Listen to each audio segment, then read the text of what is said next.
YouTube! What the crap's going on? You all have asked for it. You've waited for it. And if you didn't wait for it, sorry, you gotta put up with it. It is the Odrysian Kingdom faction focus. And some of you have waited even longer for the Carthage faction focus, and guess what? Yeah, you're gonna have to wait a little longer. It's not done yet. No, in any case, I'll quit tormenting you and acting stupid and get things started. So, Odrysian Kingdom's a fairly simple faction to understand. There's a few basic things they're good at. Personally, I think that they're probably, I don't know if I'd say they're the strongest faction out of the ones that were added in the Pirates and Raiders, but they are certainly a powerful faction in infantry-wise. They're a little weak when it comes to their, I guess, their depth, but overall, definitely a good faction in general. Now, does this mean that you're going to want to take them against Bactria and everybody else? Well, you're going to have to be a little careful there, but there's some tools that these guys have at their disposal that I think make them pretty threatening. So, let's take a look at a few things. There's a few key units to call out, but we'll walk through everything. For your general, you can choose between a Thracian Royal Cav and a Thracian Noble. Thracian Royal Cavalry is pretty good. It's got pretty good melee defense, good charge bonus actually, and it has Frenzied Charge and Expert Charge defense, which means that this cav is going to be pretty dangerous. Not a whole lot of drawbacks to it. It's got a lot of armor, and it's got good health. So this is a tough cavalry. It's an expensive one, so it needs to be. And of course, we'll go through Thracian Nobles here in a bit. You got Mercenary Falksmen, which, you know, if you just need a cheap unit to absorb a charge or something else, these guys are going to be able to do that. They're going to be very weak. 1 melee defense, 10 armor, 40 health, 40 morale. It's not going to take much to rout these guys. But for 320, they have pretty good attack and weapon damage. And a blistering charge bonus as well. Which is funny, they have a higher charge bonus than the Thracian Warriors, which is still a good one for them. And at 420, this is one of the best cheap infantry units in the game, to be honest. Now, these guys are going to have some drawbacks. Number one, they're much lower armor than the Thracian Nobles, and they're much lower health and morale. These guys are really good on the charge. They're not going to be good after the charge. So, really, if you're going to use these guys, get a good, clean charge, or use them for a rear charge. They kind of act like shock infantry in a way, because of their high charge value and attack. Thracian Nobles. These guys are somewhat controversial for some. Some people think that they're overpowered. These guys have probably the most devastating charge in the game when it comes to infantry, and their charge is higher than a lot of cavalry units. And they have a 15 bonus versus infantry, sporting a 76 melee attack and a 51 weapon damage, which is brutal. The drawback to these guys is their melee defense. And also, considering how much they cost compared to other infantry, their armor is a little bit lower than what you see on most of these real expensive infantry. Now, it's not to say they're not armored, because they are armored. And they even have a decent shield value. So, it's not great, but it's decent. These guys are going to be a little bit resistant to missiles. Not as much as some of the Roman units, per se, but their melee defense is what's low. So, the best way to beat these guys is to block their charge with a cheap unit, get them bogged down into melee, then counter them with another heavy infantry unit, preferably one with high defense and good armor. That'll kind of make them get ground down a little longer until you can use missiles or cavalry to affect these guys' eventual demise. But be careful, these guys have Frenzy and Headhunt, and to be quite honest, if you're going to use Headhunt, you might as well use Frenzy. Headhunt can be extremely useful, and I've tried really hard to learn the best time to use Headhunt in a battle, because once you use it, your men, once it's done, get really tired, and on a unit with very low melee defense, like these Thracian Nobles, you can actually very detrimentally affect these guys' ability to fight. So for instance, if you're going up against Roman infantry and you pop Frenzy and Headhunt right off the bat, I think it was foolish. I wouldn't do it. What I would do is save that Headhunt until your guys are maybe getting a little beat up and you're worried they're going to start wavering. You can't use it quite like Bonsai on Shogun 2. It won't immediately make your men unbreakable. It kind of goes through phases. When you turn on Headhunt, it lasts for a little while, and it goes through, I think, 3 phases. And the first phase gives you a melee attack bonus, and the second phase does something or other. And in the third phase, it kicks your morale all the way up to 350, which is unbreakable. So I think the best time to use it is when you're getting to a point where you think that a rear charge or something else may be coming. And again, it's not going to be instant, so you need to think about it and look at the battlefield and time it. But if you can use that Headhunt at the right moment, it will make your men unbreakable at potentially a pivotal moment. I wouldn't use it early in a fight, especially given they have low melee defense, because when a unit gets exhausted, it's going to give them a penalty to their melee defense, I believe. Well, in any case, Spear Infantry, all they have access to is Mercenary Hoplites. Could be kind of a stabilizing unit on the flanks if you need it. But to be quite honest, Thracian Nobles are actually pretty good against cavalry. Really good. If you charge these guys and retreat with shock cavalry, you can potentially kill them. But if you get into any kind of prolonged melee with these guys, that 76 attack and 51 damage, it's going to play out. And these guys are tough against cavalry. Even Thracian warriors can be pretty handy. You don't want these guys getting charged because they're considerably less armored and hit points, but if you get them into the back of a cav fight, also fairly deadly. But in any case, so let's take a look at their skirmishers. They have some interesting skirmishers. They have two just kind of base skirmish units. They have a Thracian bowman. This is really handy because these guys can really help you deal with elephants, and this is something that a lot of barbarian factions are going to struggle with, and these cheap Thracian bowmen are going to be a huge help against elephants. They're not going to be particularly useful against heavily armored units, unless maybe you get them clear to the back. But, I mean, again, a decent skirmisher, fairly low price. Thracian slingers are nothing special, nothing to talk about there, really. Thracian skirmishers, these guys have a very good missile attack. Very good. So if you're needing to bust other heavy infantry, and kind of wear them down. These guys could also be pretty good against elephants, but I usually prefer archers against elephants because they're extended range, but skirmishers are going to kill them faster if they get the opportunity. Then you have Thracian Peltist here, which just basically have, looks like more health, base morale, a little more melee attack, and they have higher shots per minute. Let's see, both of them have the same ammo. Yeah, higher shots per minute. So Thracian Peltist are just going to be a slightly more deadly version at a higher cost. You've got to be careful, though, about whether that cost is worth it, because a little extra melee attack on Peltist often doesn't pay off. Just keep an eye on that type of thing. Cavalry-wise, all they have is Thracian Horsemen, which is kind of a light-medium cav, more of a light cav. But with, I don't know, 70 health doesn't seem bad, and 36 melee defense doesn't seem bad either. They have Frenzied Charge as well. I'd say for the price, this is a pretty fair cav unit. And they have 50 armor, which isn't too bad either for a light cav unit. Compare that to like the 10 armor on an Iberian cav. So that's not a bad light cav unit. And then we've already talked about Thracian Royal Cav. Now, one of the units that I really like with Odrysian Kingdom is this Thracian Cavalry here. It's got really good melee attack and weapon damage, and it's got pretty solid melee defense for one of these types of units. It does have fairly low morale, which can be tricky, but these guys are fantastic at mopping up enemy skirmishers and harassing enemy cavalry, and they can kind of hold their own better than most light cav. So definitely an interesting faction. I do want to throw something out at you here, which I'm going to bring a few of these. A lot of people have said in my comments, like, oh, you can just charge cavalry into these Thracian nobles. It's absolutely no problem. Cavalry tends to do very well against sword infantry, but I just want to show you all just how devastating these guys are. Now, Auxiliary Cav and Praetorian Cav are pretty tough units, and I don't know exactly how this will turn out, but let's just run a test. I'll throw the general out here. I'm gonna, I'll put 4 units Praetorian Cav in the gen, put my own gen at risk here, and let's just see how it plays out. I'm just gonna do a quick test, and we'll see what happens.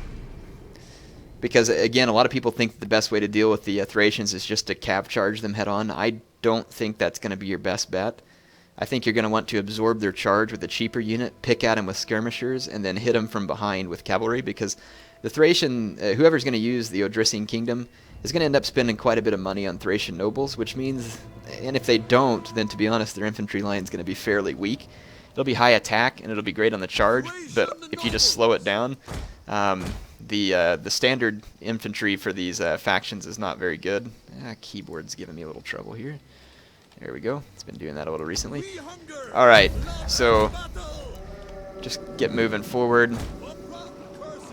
And I will go ahead and brace right before the charge. I'll let my men just stand still. And then we'll give them a counterattack order. And then, of course, you don't want to use Headhunt until you think the enemy cav's not going to retreat, because if you use it and then they retreat, then you're going to be in big trouble. So if you're going to charge a Thracian noble and you see someone drop the headhunt early, just pull off. Let them waste their headhunt and get tired, and then your cavalry will be more effective. Stop now! Thracian noble! I'm I'm going to kind of just box my men up a little bit. Oh, not all my men are going to be braced because the Romans are coming. Should be alright though. Yeah, because they're charging into the front.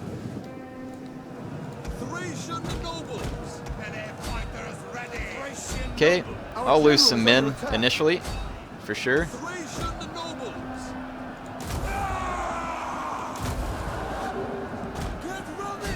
Okay, bring my men around, but watch what happens. So, enemy cav charge straight in me, and again, this is Praetorian cav. This is no slouch cav. These guys are pretty powerful. And if we zoom in and take a look, my Thracian warriors are actually holding their own quite nicely, way better than most infantry units would. And again, with that high attack stat, these guys are going to be particularly deadly. So I mean, look, we've already killed 15 Praetorian cav there. Yeah, you're not going to see this with other infantry units, similar units. I mean, high armor units and high defense units can hold out versus cav, but you're not going to see other units kill cavalry this fast. So, I mean, and this is Praetorian cav too. I mean, these guys don't go down easy. 95 health, 65 armor, 42 defense. The battle is turning in our favor. Look, the AI is actually retreating when I popped headhunt. That's a good idea, actually. Yeah, it already says the battle's turning in my favor. Cut this horse unit down to almost half its men, and I haven't even lost 60 men yet in any of my units. So kind of gives you an idea, like, normally melee cavalry is going to be good at engaging melee infantry. I do not recommend frontal engagements or prolonged engagements with Thracian nobles and melee cav. Now, I have tried this all the way up to mercenary Campanian cav, which is, and Aspis cav, which are both very brutal cavalry units, and even they will not beat a Thracian noble head-on. Now, they can beat a lot of units head-on, but they won't beat the Thracian noble. So I highly advise against a frontal assault with cavalry. Now, if you use that charge of the cavalry just to charge in, hit them, stop their charge, and then bring in your own infantry and retreat your cavalry, that could work. But you can see a prolonged infantry engagement is certainly not what you want. And again, now that my headhunt is worn off, my men are starting to tire down. But yeah, you can see that this fight would eventually sway into the favor of the Odrysians. And that's some very expensive cavalry right there. So very capable melee cav. Not the most powerful in the game, but capable. And you can see that my men mopped it up with a substantial number of men remaining. There's not a whole lot of infantry units that can perform that well versus heavy melee cav. So again, just wanted to show you that because I think it's important that you understand this when you're playing against the Odrysians, and also when you're playing as the Odrysians, so you know how you can behave. Let's go. I tried to play some live battles here, but it didn't work. The game crashed, and I kept having opponents disconnect. It's been a kind of tough night, like pretty unproductive. I've had a lot of battles start, and then people dropping out of games or stuff like that. So this is going to be the finishing to my Odrysian Kingdom faction focus, of course. And as you can see, this is going to be an Arverni versus Odrysian Kingdom. My army's pretty simple for the Odrysians. It's a rush army.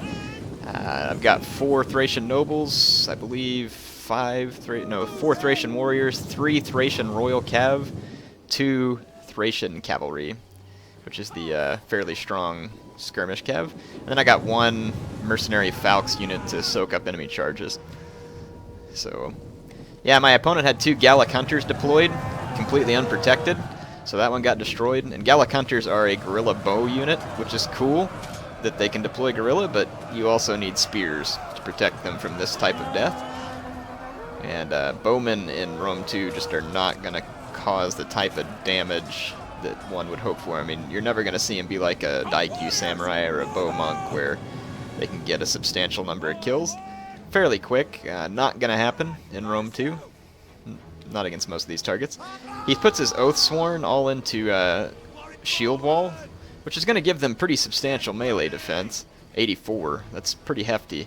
So I guess my opponent's thinking that he can just hold his position against my men. I mean, it kind of makes sense in some ways because, let's be honest, these guys don't have a chance on the charge against my Thracian nobles. So look, yeah, just running a mercenary Falx up front, just for the heck of it. And then I'm doing a hard group attack with my Thracian nobles, where I just grouped them all together, Control G, and then click one attack order in the center of their line, and my guys will individually choose their targets. I'm already running for the flank since my opponent has taken a solitary position. So because he chooses to try shield wall, I can go solitary. Look at that, my Mercenary Falxman picking up a lot of kills for such a cheap unit. And then my Thracian nobles are going to connect, and we're going to start to see some pretty painful blows here. The Gallic cavalry gets intercepted by my own Thracian cavalry. He was trying to go back and, I think, hit my men from behind or go back and support his infantry, and he got caught. And here I'm going to use these Thracian cav that just come up and throw javelins straight into the back of these Oathsworn, who are already under quite a bit of duress. He did use all of his special abilities like Relentless and Unity of the Tribes, which he should. It's going to give his guys a nice boost, but it's just not going to be enough to overcome the Thracian nobles. So his guys being in shield wall does help them stay a little longer in the fight, but against overwhelming odds and rear charges at this point, it's just not going to go well. These Spear Nobles, tough unit, they could hold out for a while, but getting rear charged by Falx units is just going to be certain death. And then I bring in my cavalry once I've weakened their men pretty substantially and try and deliver a morale blow. That Unity of the Tribes and stuff lasts for a long time. That's some impressive attack from some of his Oathsworn. Wasn't enough to overcome Spear Nobles, and then that's going to cause the rest of his men to waver. Yeah, that's good of him to use those abilities. That's what he should have done. But yeah, his infantry line completely collapsed. He did leave the game to force a draw. Don't know if it was accidental or malicious, and honestly don't really care. It's not that big a deal. I know it makes some of you all mad, but you know, it's okay. It's not a big deal. Anyway, so I think this battle was relatively short because my opponent chose some units that just didn't really have much payback. So the Gallic Hunters, not going to do much when you know your opponent's going to bring Thracian nobles. The bowmen just aren't going to have a huge effect on a high armor unit like that. They should have brought javelins. The javelins could help soften up my Thracian nobles with a volley. You could then intercept their charge with some Levy Freemen, and then I would have countercharged with the Oathsworn, and then that would have been a fairly difficult fight for my men. What would have given me some advantage would have been the fact that I have my Thracian warriors working on the flanks. So that's where my opponent would have had trouble. But again, a few javelins. He definitely wants to field Noble Horse where possible to counter my Thracian Royal Cavalry because it's pretty good. But yeah, that's a tough battle for the Arverni. They don't just have a ton of tools that are going to do them a whole lot of good in this battle. But I definitely think that skirmisher-wise, he would have been better off with javelins since the Thracians don't pose a massive skirmish threat anyway. But anyway, that's the Odrysian Kingdom. I'll give you a few final thoughts about them. So you all saw earlier that their noble infantry can indeed tear down even really good cavalry fairly well. Now I have done some tests. I brought like I think an example unit that I brought. So I'm trying to remember. I brought 4 crap. Why can't I think of their name? Ptolemaic Cav. And performed charge and retreat maneuvers against 4 Thracian nobles and did kill them with the Ptolemaic Cav. It was not easy, but it could be done. I brought cataphracts, and it was even easier. And then I brought Saka cataphracts, or armored noble lancers, and again, they're all capable of killing these Thracian nobles, but only if you're doing charge and retreat tactics. Shock cavalry will get a decent number of kills against infantry, even if they're braced. Whenever you use the trample charge or even just a wide open charge, trample's definitely better. So if you wanted to interrupt a Thracian noble charge, a couple of shock cavalry with trample on would do that very well. You're just going to need to retreat them immediately after the charge. You do want to leave them there for just a second, because when they charge, they get that charge bonus applied, and you need to leave them there just for a second to get the kills and then pull them out. Because the Thracian nobles will start killing them quickly, and you're going to need to follow that up immediately with a heavy infantry charge to have any hope of killing the Thracian nobles, or while you're pulling out your shock cavalry, that could be a good opportunity to start unloading a bunch of javelins. And again, but I mean, one way or the other, you're going to have a plan in place to not take a charge from these guys, because if they get the charge, they're going to tear you up. But I think Thrace is a good faction, the Odrysians are a good faction to play against Rome. Their heavy infantry can finally be countered with the Thracian infantry.